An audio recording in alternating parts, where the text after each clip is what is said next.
The rain that morning came soft and steady, like a heartbeat against the cabin roof. It was the only sound in the silence. Even now, I can still remember the scent of wet pine drifting through the air, the faint crash of distant waves, and that eerie stillness.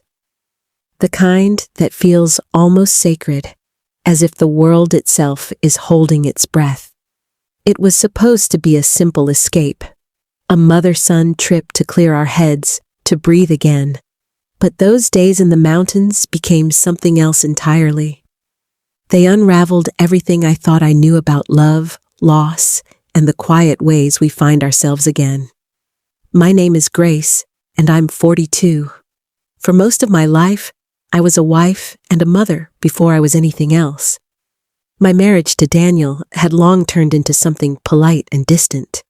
Two people existing side by side, but living in different worlds. His eyes were always elsewhere, his hands always busy.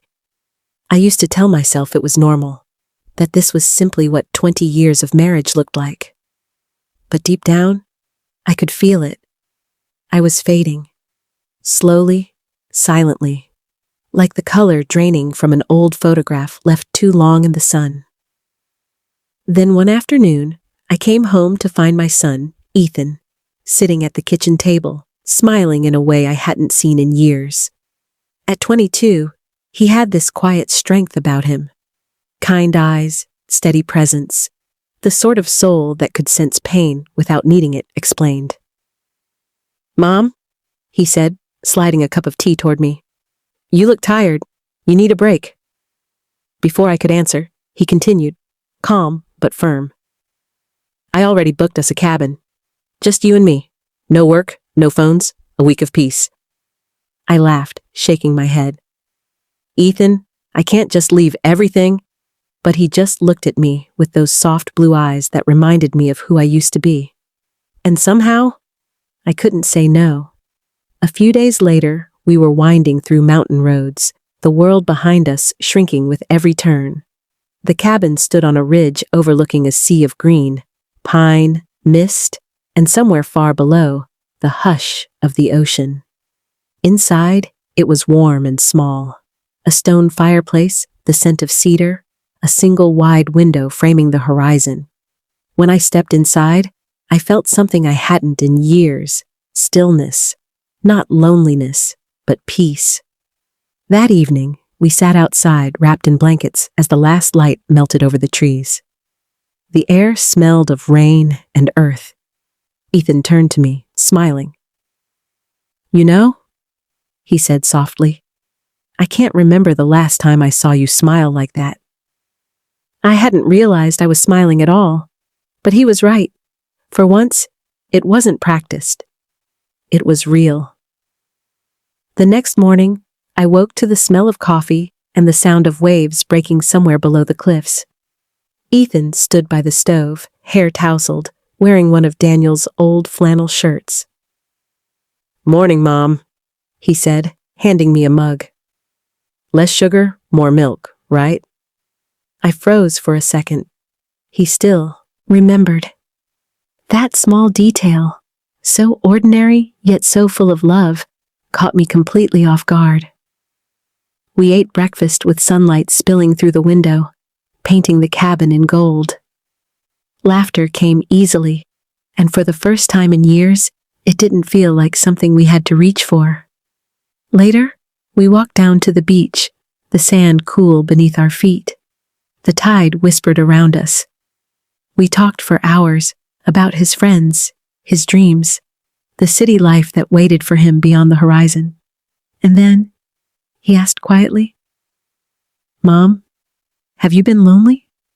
The question hit me harder than I expected. "Yes," I whispered finally. But not because no one was there, because somewhere along the way, I forgot how to be me. He didn't answer. He just took my hand, and that simple gesture broke something open inside me. For the first time in years, I felt seen. That night, the storm rolled in. Rain drummed against the roof, thunder echoed across the hills, and we sat by the fire playing cards. I kept losing, But it didn't matter. The warmth in that little cabin was worth every loss. Ethan laughed so hard he nearly fell from his chair. "You're too easy to read, Mom." Then his voice softened. "That's what makes you beautiful." I smiled, pretending not to hear the tremor in my chest. It wasn't romantic, not even close, just tender. A rare kind of love that felt healing. Later, after he went to bed, I sat by the window and watched the rain trace silver lines down the glass. My reflection looked different, brighter, alive. I reached for an old notebook buried deep in my bag, the one I used to write in before life got too loud, and opened it. The pages smelled like time itself, and I wrote, "I don't know where this road leads, but for the first time, I'm ready to walk it." The days that followed were quiet and full, hikes through fog-laced trails, late-night talks, shared silences that felt whole. Somewhere in between, I began to see my son differently, not as the little boy I'd once carried, but as a man, strong, kind, and patient. The way he looked at me, it was as though he saw every version of me I'd forgotten. By the 5th day, the sky finally cleared. Blue stretched endless above us, and the sea shimmered below. "Come on, Mom," Ethan called. "Let's get in the water." I laughed. "I'm too old for that." He grinned, his voice full of that same quiet conviction. "No one's ever too old to start again." So I ran. The waves were freezing, the air sharp, and I laughed until tears stung my eyes. Ethan's voice echoed across the shore. "That's my mom." That evening, the world turned gold and violet. We sat together on the porch, the silence between us peaceful now. "Mom," he said, "when you were my age, what did you want most?" "To write," I whispered. "To see the world, to feel alive." "Then why'd you stop?" I traced the rim of my cup, eyes low. "Because I thought love meant giving everything away." He was quiet for a long time, then softly, "Maybe it's time to take it back." That night, as the fire crackled low, I picked up my pen again. I began a letter to Daniel, not to send it, but to finally let the words breathe. "You stopped seeing me," I wrote, "and I stopped fighting to be seen. But I'm done living small." And somewhere between the flicker of the firelight and the whisper of the rain, I realized this wasn't just a trip. It was a beginning.